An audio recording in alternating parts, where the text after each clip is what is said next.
So can you name me a more iconic duo? Chris Gunter and John Daddy Bodvarsson is the first one that springs to mind, and it is the one that's taken Reading into the fourth round of the FA Cup. A hat-trick of assists, a hat-trick of goals. What more can you want from a very cold Tuesday night's entertainment? I'm Marc Mayer, your Tilehurst End podcast host for episode 149B. We're kind of squeezing this one in. It's been a little bit difficult to organise. It's Thursday when we're recording it. We accept it's a bit later than it should have been, so we apologise for that. But we have something special in mind for episode 150. So I think you'll accept it by the time it comes around for next week, and we have a good special episode which should go out on Tuesday night. So we'll crack on then and talk about Hull and the Stevenage games. I'm of course joined by two people this week. First up for the first part and last part of the show is Simeon Pickup, aka BucksRoyal, who is the website editor of the Tilehurst End. How's it going, mate? I'm good, how are you? I'm actually alright, yeah. I'm much better for having seen a 3-0 win than having to talk about a 0-0 draw. So that is all good, and we will be talking about that in just a second. But also I mentioned that during News Bites, Dan Wimbush, aka Wimb, is back on the podcast for a quick chat about his Royal Exchange programme, which he's created in tandem with the club. So that'll be a nice thing to get a good insight into that a bit later on in the show. But we're going to talk about the recap now, and I'll quickly mention that the Patreon campaign is up and running as per usual. So get down on that. There'll be a link on the podcast page. Anybody who wants to contribute to that, it would be much appreciated as we take our show into 2018 and work out exactly where we want to go. And speaking of which, a big thank you again to those of you who contributed to our survey for a little bit of feedback of working out where we want to take the show moving forward, and I believe that we'll be having one set up for the website in the next couple of weeks. So if you want to have your say on where the Tilehurst then goes, that is the place to do it, and we will crack on then with the recap. The view from the Tilehurst End, recapping all this week's action. So Sim, is there really much to say about a boring 0-0 draw up in Humberside? Is it a good result? Was it something that factored into your mind at all? I must admit that this one, largely as an event, passed me by. Yeah, if you were going into that game looking for some excitement, looking for a comfortable win by 2 or 3 goals, and you weren't going to get it realistically. Reading weren't going to go up there and get that really impressive 3-0, 4-0 win. Perhaps even a 1-0 win. But in the absence of that, getting a clean sheet against one of the division's top scorers, despite them being at the bottom of the table, is still a good result. Considering it could quite easily have been a boring 1-0 loss or 2-0 loss or even a hammering, considering how bad things have been in the last couple of weeks.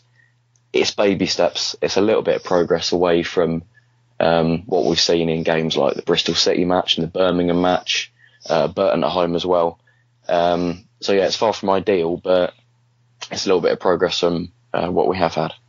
Yeah, the biggest talking incident of the game came out as John Terrell had a goal disallowed. This one, I mean, I didn't really understand why there was a lot of fury about this one. They said on Channel 5, the pundit was saying how it was definitely a goal, and the whole fans were all getting out the rule book and trying to determine exactly whether Vito Manoni had control of the ball. This was a complete non-argument for me. There's no way that can be a goal. Yeah, there seems to be confusion over the exact rule. A lot of people thinking it has to be 2 hands, other people saying it's just your hand and another surface, so in this case the floor. Yeah, it's a silly one. Objectively, it wasn't a goal. It shouldn't have been a goal.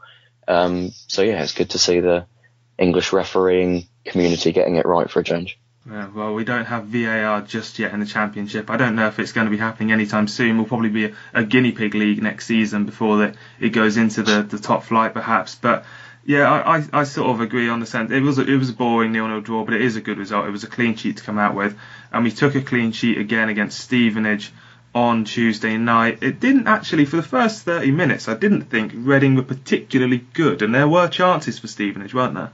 Yeah, we took quite a while to get into the game. I don't think the kit clash helped us in that, especially when you're trying to pick out your teammates at short range, get some short, snappy, quick passing going. You can't really do that when each player's got to take a few more seconds to work out exactly who they're looking at. And because of that, there were a few occasions when our defenders were just trying to lump it up to John Daddy Bodvarsson in an aerial ball rather than getting some quick passing going, which is understandable perhaps. Stevenage settled a lot quicker. Got some good shots away on goal, and Jarkala made some good saves, as you mentioned. Yeah. But as the half went on, we settled, got the passing going, got a good rhythm, good tempo. Got a bit fortunate with the first goal, but there's so many times when we wouldn't score that John Daddy Bodvarsson would skew it into the stand in some way or something like that. And then the second goal was a really good team goal. Bakuna spraying it over to the left, really good cross from Gunter, and then a intelligent, powerful header by Bodvarsson. So it was great to see us building on that first goal and really kick on. When in a lot of other games we might have struggled to get even the first goal. So very, very encouraging signs to come out of that. Yeah, John Daddy is certainly becoming a fan's favourite. I think it is that kind of the tenacious sort of hard-working mentality that comes out in him that really shines, and it's something that perhaps we don't see from a few of the players at the moment, especially when things are going poorly. That's what you look for, is at least they're trying, that sort of sentiment. And I think that the kit clash thing, as you mentioned, it was a very strange one when they came out the tunnel. Like, it was kind of expected Stevenage or even our team to reveal that we were wearing something different. And the story goes apparently that the away kit was down at Hogwarts, so one of the kit men had to drive down to the training ground quickly to get the away kits for the second half. Which, I mean, it did its job. I could certainly see everything much clearer in the second half. A quick word on Chris Gunter then, because he did very well at left back, and I've said on this podcast a number of times how well he does when his mind is so much more focused on that particular role. This is a problem for Omar Richards, isn't it? Because, again, he came on and did all right, and we talked about youth chances. Chris Gunter doing well covers that up a little bit, doesn't it? Yeah, there's no obvious way through for Richards at the moment. There are a few kind of decent options at left back that we've still got going. Stam's still tempted by Blackett occasionally. Bakuna can fill in there. Gunter's been doing quite well, particularly on Tuesday with some really good assists. Not the kind of assist you usually see from a right footer playing at left back. I think his second and third assist were both really good, powerful, accurate crosses with his left foot, which you don't usually see from a right footed player, obviously. He's not usually that comfortable on his weaker side. But on the whole, taking into account his defensive game and how well he moves the ball about, I still think he's a bit more comfortable on the right, to be honest. And long term going forward, I'd like to see Richards coming in as a regular choice on the left and then Gunter coming back onto the right. And it gives Bakuna an opportunity to put some energy into the middle as well, which we've been lacking recently.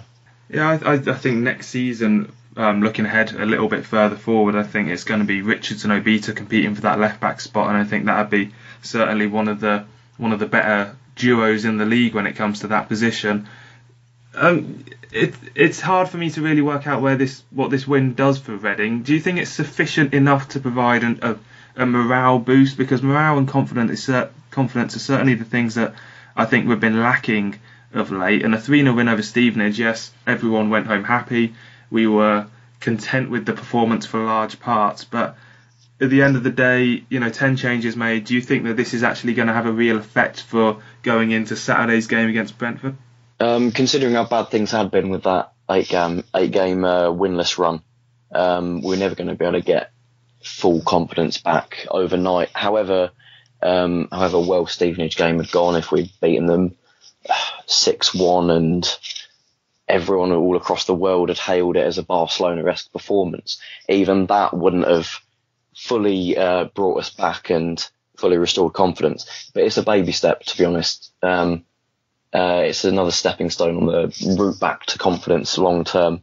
It's the third consecutive clean sheet as well, which is really, really big morale boost to the defence, and it gives Stam something to build on going forward into the Brentford game.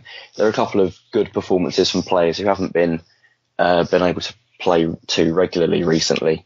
I thought Ilori was very comfortable at the back, Bodvarsson as well, obviously. I think Kelly looked a lot more composed and settled, playing in a slightly different role in the midfield.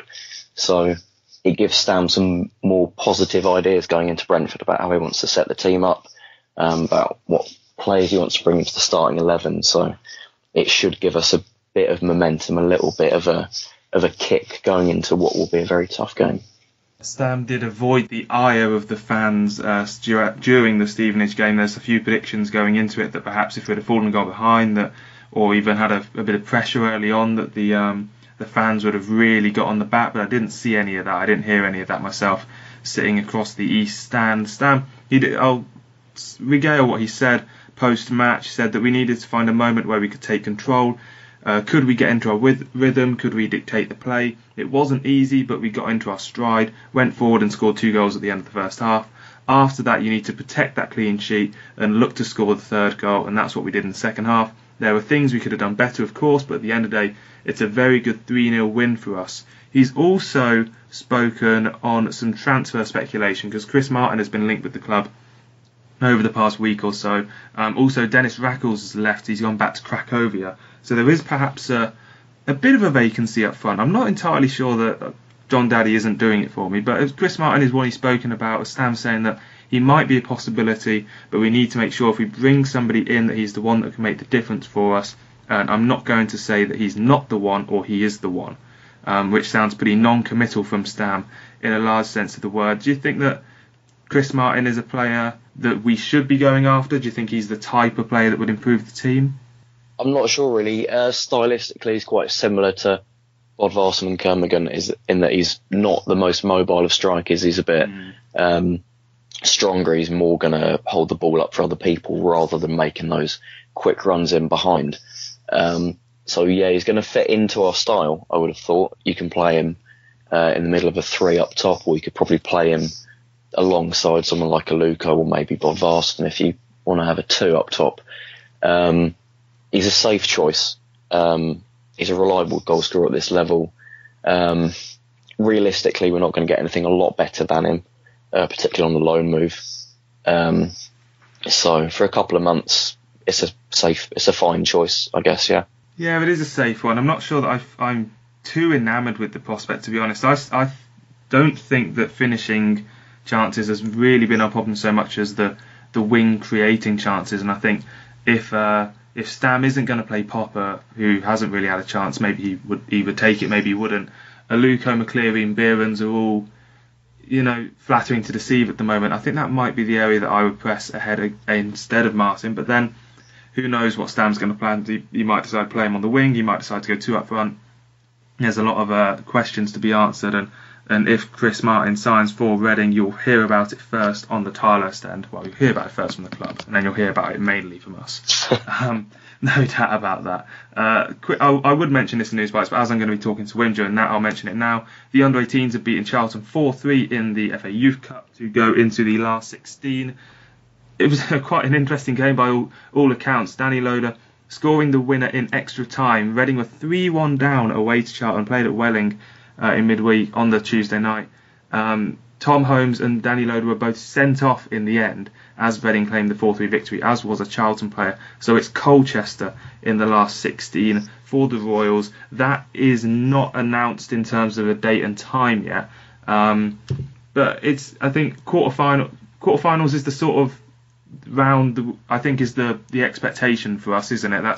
That's the sort of, we shouldn't be going out to teams like Charlton and Colchester in my mind. So I'd be happy if we got to quarterfinals and landed a big tie to see how far we are actually getting with this team.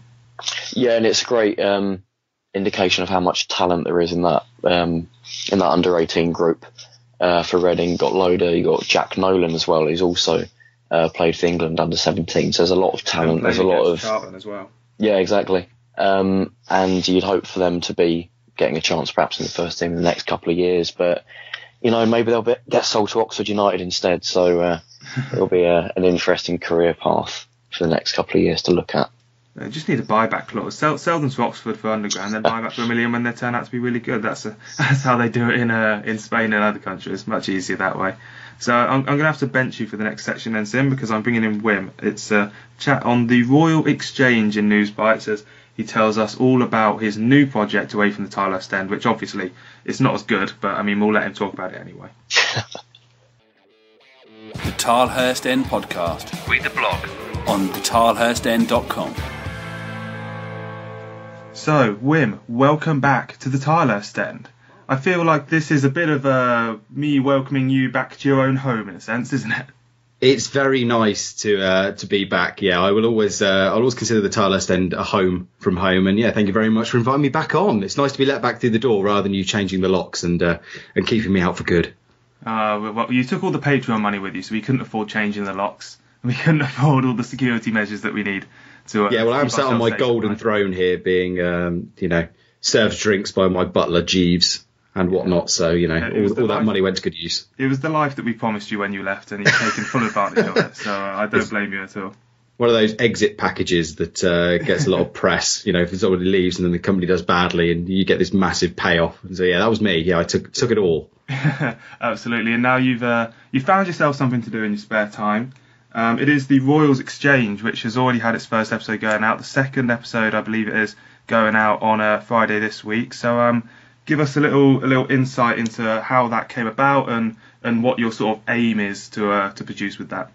Yeah, well, as people listening to this hopefully know, I set up the Tilehurst End in 2011. And then we took on the podcast in 2013. So I've been doing that. Loved it. Absolutely loved it. I loved running the Tilehurst End. I loved doing the podcasts. Hopefully that came through the 39 odd episodes I did, plus all those podcast extras. Loved it. But there comes a point where, you have to change. You have to do things. Life moves on. My personal life circumstances are a bit different from when I was sort of in my early 20s.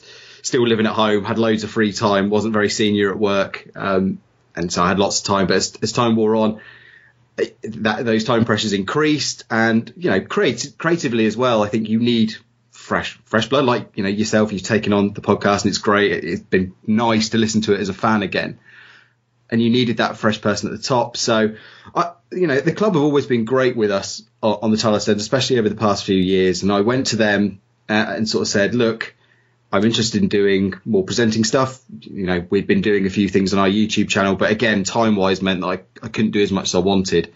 So I sort of made the decision. I sort of said to them, look, I'm interested in doing a TV show. Have you got any interest yourselves? And they were like, actually, we have been kicking this idea around, but let's explore it. So I sort of agreed to step back from the Tilehurst End, and then there was that bit of a gap.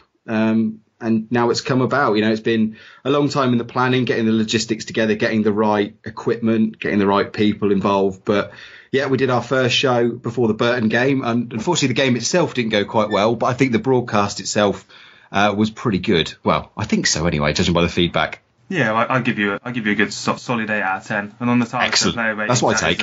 That's a brace and a victory, isn't it? Absolutely. That's player of the month sort of caliber. We'll take that. So you had Chris Gunter on for the first episode of the show. How was that to do then? Was it a bit different doing a sort of player interview when you're effectively part of the club? Did you have a sense that you can't say the wrong thing, you have to say the right thing? How did that feel doing that from a slightly different perspective? Yeah, look, I'm not going to insult anyone's intelligence. I think anybody realises that for a club produced show, there are things you're not going to ask. You're not going to sit and lay into Chris Gunter and say, I think you were awful, or how do you sleep at night after performance X, Y, and Z? It's just not going to happen. But I like to think that coming from the background with the Tilehurst End, that I asked questions that gave Chris as much opportunity as possible to sort of say what he felt. He's a professional as well. I could ask him all the difficult questions in the world, but is he going to really answer them? I think we all know the answer to that one. But what I've been trying to do is get the questions in there that give him the opportunity to say things on his mind as much as he can, get into areas of his life on and off the pitch that maybe we don't hear so much about. And getting to ask him, a few questions about his relationship with Gareth McCleary and what happened with Wales and things like that. That was really nice to do. It was different. I've interviewed lots of players for the Tilehurst End before over Skype, sometimes on video, sometimes on not. But when you're actually sat right next to someone in a studio and there's a camera with a red light on, it is different. It takes some getting used to, and that you can't take too many breaks or things like that. And you've got from a purely personal point of view, you don't want to look like a fool. You don't want to be sat there asking Chris Gunter a question. He goes, I have no idea what you're talking about. So that is, those are some of the challenges involved. But I like to think that, within the scope that we had, that we got a decent interview out of him. Again, from the feedback so far, people seem to enjoy it. I certainly enjoyed it. I certainly gained new respect for Chris speaking to him. I thought, all bias aside, whatever you want to call it, I think he was a very lovely bloke. And you can see why he's so well respected by teammates, managers and the like. Yeah, I think it was a good one to get in, and he's a good player to start with, I think, as well, Chris, because he certainly is quite senior in the team, and is certainly one that the media would go to quite a lot to have a recognisable face, given their opinion. So, what other stuff do you want to put around the show then? Well, there's obviously things like highlights and all that sort of stuff. Archive footage has been in it in the first episode. What are your plans for really building out the show? But the good thing about it is it's a very flexible show. We have 2 shows at the moment. We have the Royal Exchange, which goes out on Fridays. That's more of a magazine style show, so your football focus style show. So lots of different things that we can put in there. And the last time we had a feature on the Reading players going to visit the Royal Berkshire Hospital. We had bits and pieces. We had the Medeski 500 vote and seeing how fans had voted for that. So we got a good chance to see some classic goals. And hopefully down the line we'll be interviewing different players. We're hoping to have a current player on or a current member of staff on most weeks. I can reveal at the moment, touch wood, unless anything happens, we have hat-trick hero himself, John Daddy Bodvarsson, in to interview for Friday's show. But, football can change very quickly. So if that does change, apologies for that. But hopefully we're going to be speaking to John.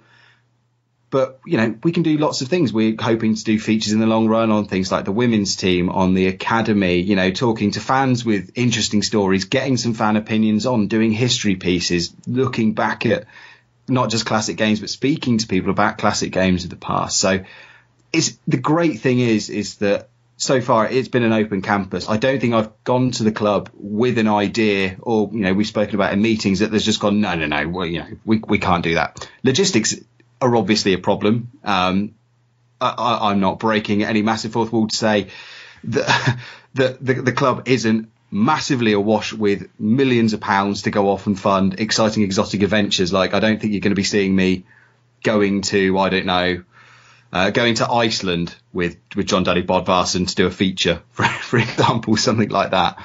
Yeah, the millions are all going on Sonny Aluko, so. Well, absolutely. We don't need a striker. We just need to send me off to exotic locales. I'm really pushing hard for that Wimb goes to Barbados for 2 weeks to see how the Reading boys party.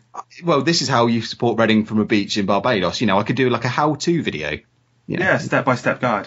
Exactly. So, I'm pushing for things like that. But no, it is massively an open canvas at the moment. And then we, so that's the magazine show. And then for the live show we do before the games on Saturday, it's really just sort of ramping up, especially for people that can't get to the game. So if you're watching, abroad on iFollow, or if you're stuck at home or you're looking after the kids or something, it's something extra for you to watch. You can go onto Facebook, you can watch it live, you can get the team news as it breaks. We had interviews on last week with Michael Gilks and Dave Edwards when they arrived at the ground. So again, just giving Reading fans that little bit of extra content to sort of build up to the match, to give them something extra to watch. I have great amounts of respect for the work that BBC Radio Berkshire do, but it's not for everyone. And sometimes you're not near your radio and, their coverage cuts off at certain points as well. So this gives something extra for people to look at. It gives extra content for people to watch on iFollow as well. So yeah, I'm excited about all the things we can do and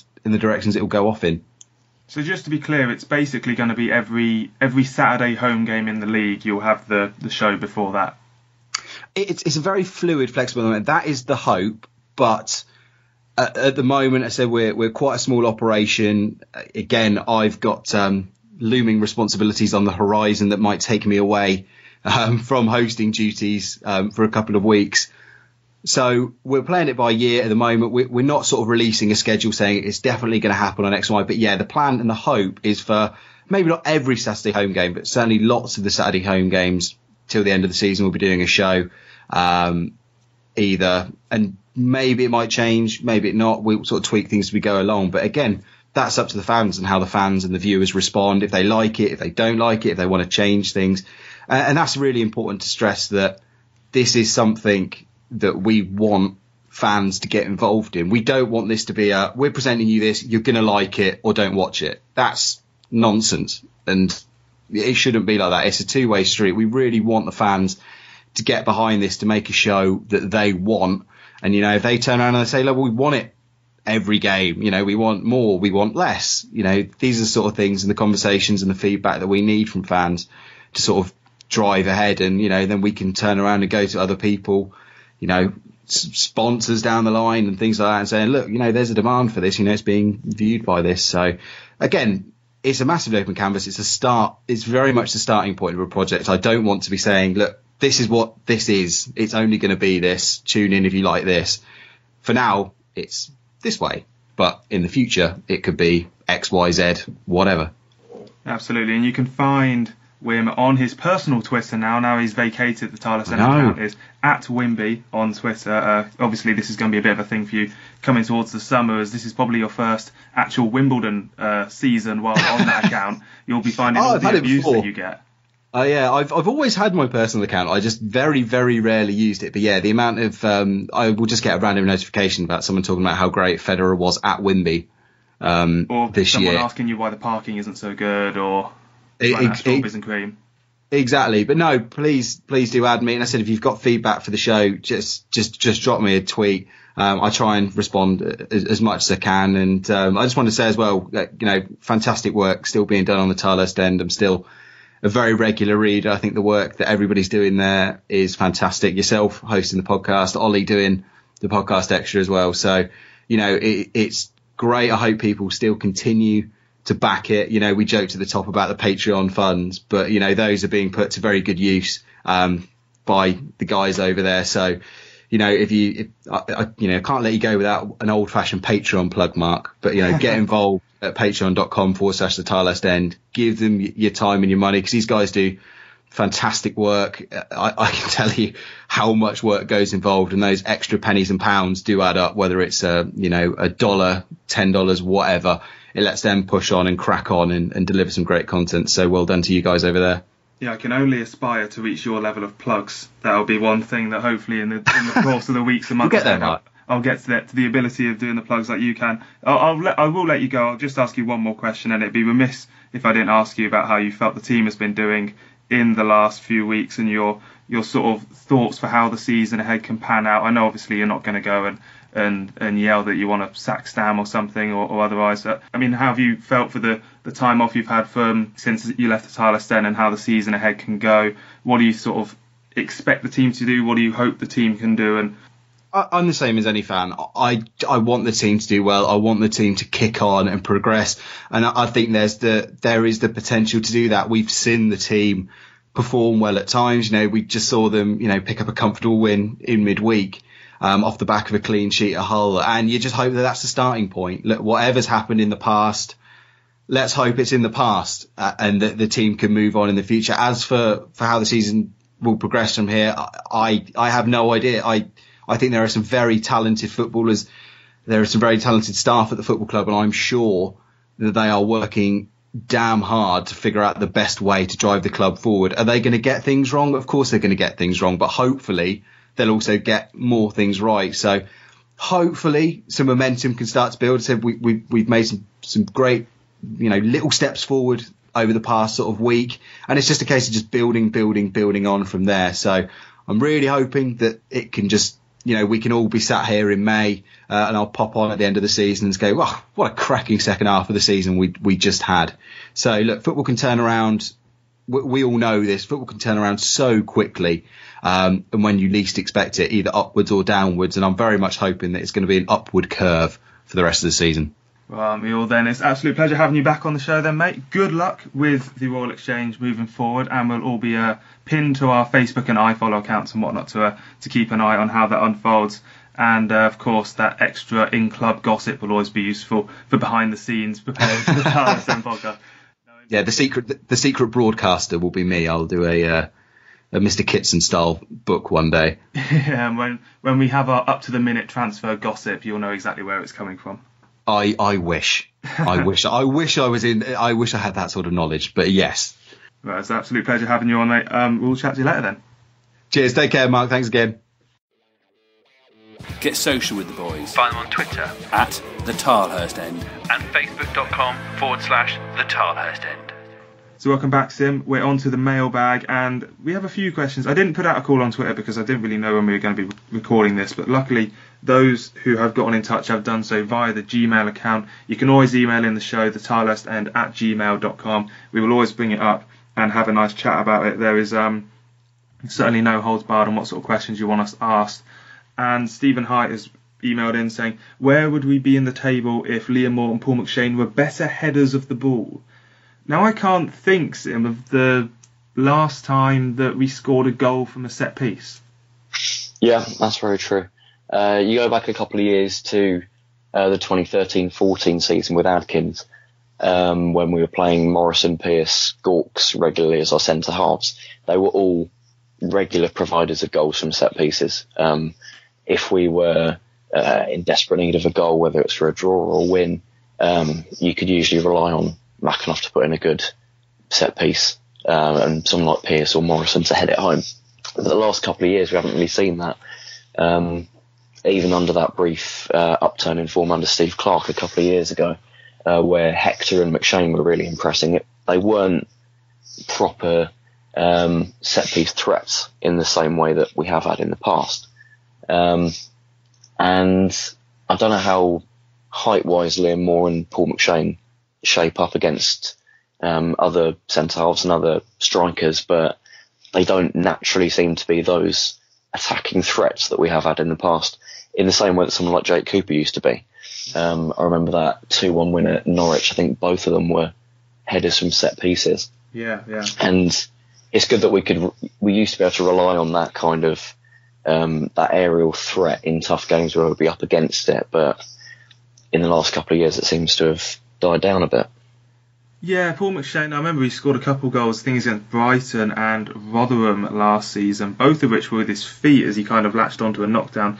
Liam Moore has upped his game this year. I don't think he scored all last year, or certainly not many, but this year I think he's against Norwich and also against Bolton were among his goals. And, you know, depends what you prioritise out of your centre-backs. If you prioritise ball playing and mobility, then they're just not going to be as tall. They're not going to be as muscular and strong and, you know, have all the assets, because at the end of the day you're playing in the Championship. When you go to a team like Millwall, they have players like Jake Cooper at the back, so out jumping those and winning the headers, it's just not so likely.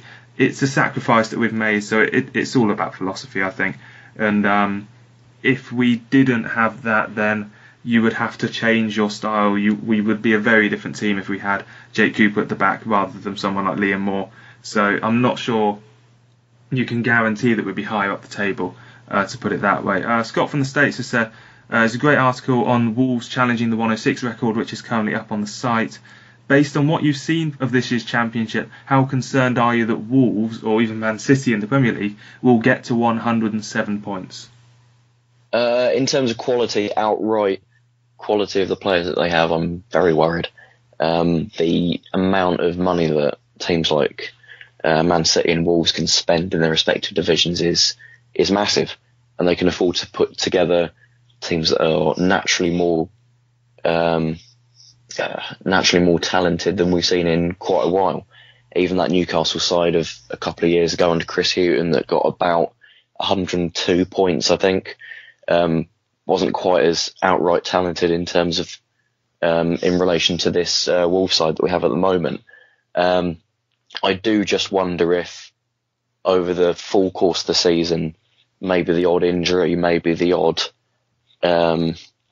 problem in the camp. I'm not saying there's an outright problem, but I don't think they have that same mental toughness that Reading's 116 did. It was a very close-knit group. It was a very driven, motivated group, full of players who really wanted to be there and really wanted to kick on and win every game. I'm not saying that's definitely not the case with this Wolves side, but I do just wonder if perhaps if things start to go wrong at the end of the season just a little bit, then some of their players who are less used to the Championship might just drop off in terms of motivation just a little bit, and that could be the difference. Well, they've only won, including the FA Cup in which they've just been knocked out, they've only won 2 of their last 5 games, Wolves, so it's not it's not like they're steamrolling it permanently. They've got to go to Leeds, Villa, Middlesbrough, Cardiff, Fulham, Ipswich and Preston in the second half of the season. All of those are probably, you place those inside the top 10 tough away games of the division. So I'm not particularly worried at the moment. I'll be worried when it gets to about 40 games in, and maybe if they only need 4 wins out of those last 6 games, then I'd be seriously worried. But I mean, I don't like this Wolves team. I'm not gonna sugarcoat it. I don't like the George Mendes affiliation they have. Yes, they've got loads of money, but to have one agent effectively running the show and to bring half of Portugal over with him, I'm not sure that's really football for me. It's like when we've had Chelsea loaning out 8 players to Vitesse Arnhem. It seems like it's a loophole that needs to be covered up rather than some sort of genius tactical plan that's winning them the division. So I'm trying not to think about it at the moment. My worries will emerge a bit later. Dave McCrate has also emailed in saying it's a very simple question. Is Gareth McCleary done at Reading FC? He looks a shadow of his former self, and sometimes in football you have to realise it's time a player moved on. He is here until 2020, so he's got, if he's going to leave, we have to sell him basically. Yeah. To be honest, although he's not going to be regularly impressive in the same way that he has been before, and even at the first half of last season he was very impressive. He was our top scorer for a couple of months before Jan Kermorgant really sort of kicked on in the second half of the campaign. But I'm not too worried, to be honest. It gives us an option, good pace out wide, and even if he's not going to be regularly starting, we've still got Modu Barrow coming through as a longer term talent.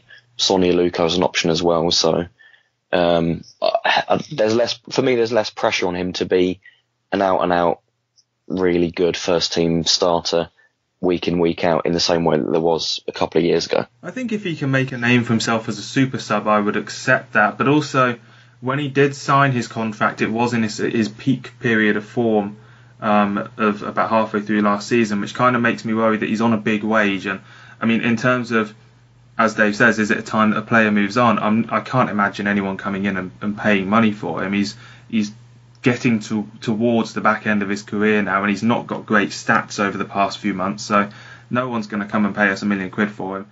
Loaning him out just isn't really going to work. You probably won't even get the wages back. So yeah, if we're stuck with him, I kind of agree with you that if he's going to be a backup option, then so be it. That's the situation that he's in. He just needs to be fit. He needs to get these injuries out, get some form, and we'll see what happens with that. Richard Holloway says, Manone had a blinder and kept us in the game at Hull. This wasn't technically a question, but he did say that his rating should have been 8, and he should have been one of the options for man of the match from our player ratings on the website. I wanted to bring this up because Ali Al-Habsi was player of the season for the last 2 years. Vito Manone's come in. He's only conceded 2 more goals at this stage of the season compared to what we had last season with Al-Habsi when we were 4th in the league at this stage. Is Manone a bit undervalued? Should we, think that the defence as a whole and that the goalkeeper is actually better this year than it was last year? It's hard to judge, to be honest, because last season the defence was, in a lot of games, pretty good. It only conceded 1 or 2 goals, but then the whole defensive record got warped quite a lot by the odd trouncing away at a few places. Fulham, Norwich, Brentford, Newcastle, too many times we conceded at least 4 goals. That kind of all warps our goals conceded column. So it's hard to kind of outright judge Manone against Al-Habsi. Manone is always going to have a lot to live up to because we do have a really good record of goalkeepers at this club, whether it's Harneman, Federici, McCarthy, Al-Habsi, all very good players. So at the very least it will take him a while to properly embed himself as a really good goalkeeper in the eyes of the fans. And at the moment he's on track to doing that, but he doesn't have the outright headlines coming his way every week in the same way that Al-Habsi did. But perhaps that's a good thing, that we're not having to rely on the goalkeeper in the same way as last year.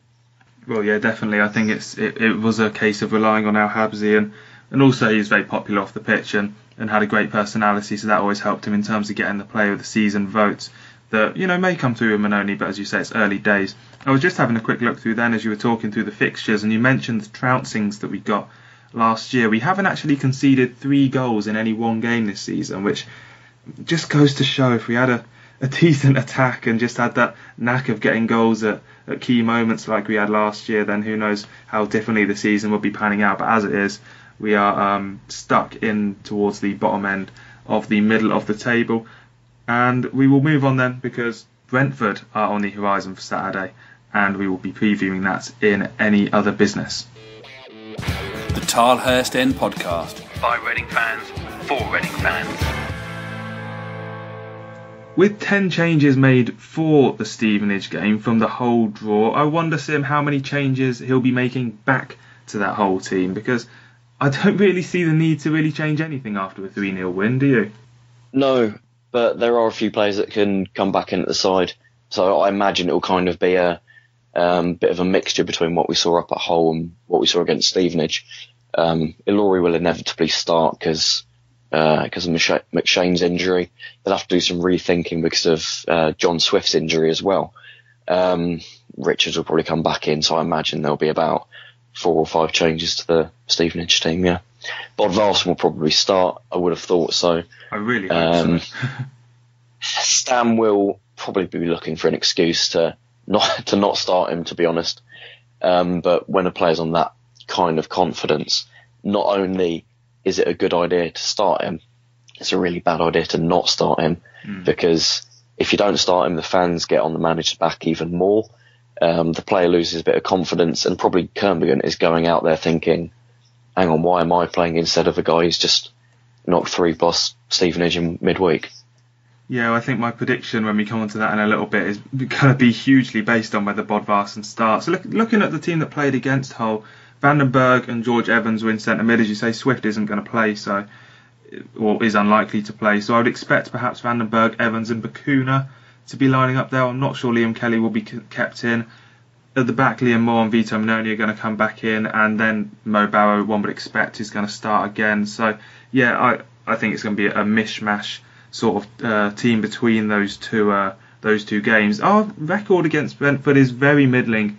Since the turn of the century, we have won 5, lost 5, drawn 2. It was an entertaining 3-2 win at the Madacey Stadium last year as Roy Behrens tapped home a very late winner after the goalkeeper for Brentford made an absolute howling error, rushing out of his goal 30 yards and completely failing to deal with the ball. So Kermorgant teed up Behrens for a win there.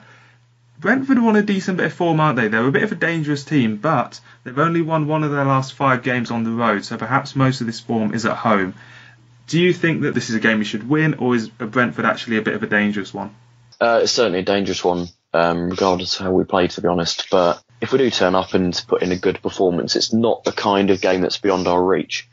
As we've shown last season with that 3-2 win, that even when another team comes to Madejski and plays well, as long as we have that fight, we have that spirit, we can come back from a losing position and get the win. And it's that fighting spirit, that real mental tenacity that we've lacked this season. So if we can rediscover that, perhaps even looking back at the 3-2 win from last year for a bit of inspiration, then we should be all right for at least a score draw, I would have thought. Yeah, score draw is certainly where my mind is leaning with this one. In a way of working out how this game is going to pan out, looking at the stats, you can see that both teams were in the top 4 in the division for possession. Brentford made the least tackles per game and the second least interceptions per game for the entire division.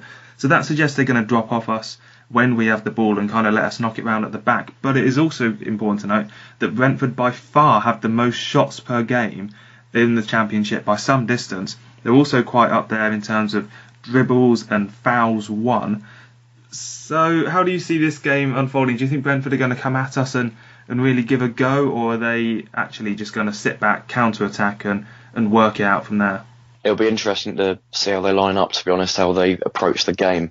Dean Smith's a very clever manager, so he could go either way, to be honest, in terms of pressing high up or sitting back deep. Out of the two, I'd suspect that they'd sit back quite deep and then try and hit us on the counter. Ollie Watkins is a particularly dangerous player going forward, so I imagine that they'll try and sit back, soak up some pressure, and then hit us on the break going forward with people like Watkins. So where does your official two pennies lie on the prediction then? I'm leaning towards a Reading win, but I'm going to play it safe and go 1-1 draw. I am going to go for a 2-2 draw. 2-2, so quite entertaining then. Yeah. And yeah, so after that, Reading have a week off, which is quite nice. First time we've had a week off in a little bit of a while. Before on Friday, January 26th, we will be going to Sheffield Wednesday in the FA Cup fourth round on the Friday night. So anyone going up to Hillsborough, do not go on the Saturday. That is not when the game is. It's on Friday night because Sheffield United are playing at home on the Saturday in the FA Cup. So we'll be back in episode 150 next Tuesday night. Set it in your diaries. It's a big one. And if you like your music, it is a big one. So get involved in that. Get ready and waiting, and we'll be back then. And of course, the week after that, back to normal with a regular show, episode 151 post Sheffield Wednesday. All that's left then is thank you, Sim, for hopping on for this show. Thank you. And thank you to Wimb as well for popping on earlier. And thank you all of you for listening. It's the FA Cup in a couple of weeks. We'll get to that. Don't worry, we'll have our fun. The cup run will be coming. For the moment, it's the league. It's the same old boring drudgery, but hopefully it'll be an entertaining game at home to Brentford on Saturday. Come on, your arse.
You smile, funny how the crumbs always leave a trail, even when it seems it's on your tail. Funny how you always leave a trail. You smile, why?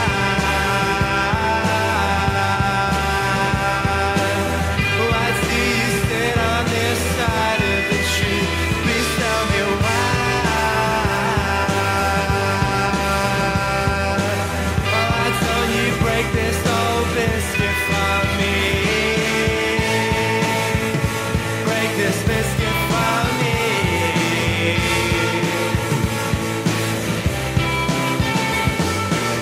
Making your mark on the main one leaf. Drink plenty of courage, you're starting to see. Kissing out a couple, would you do it for me? Damaged by elephants, you start to believe.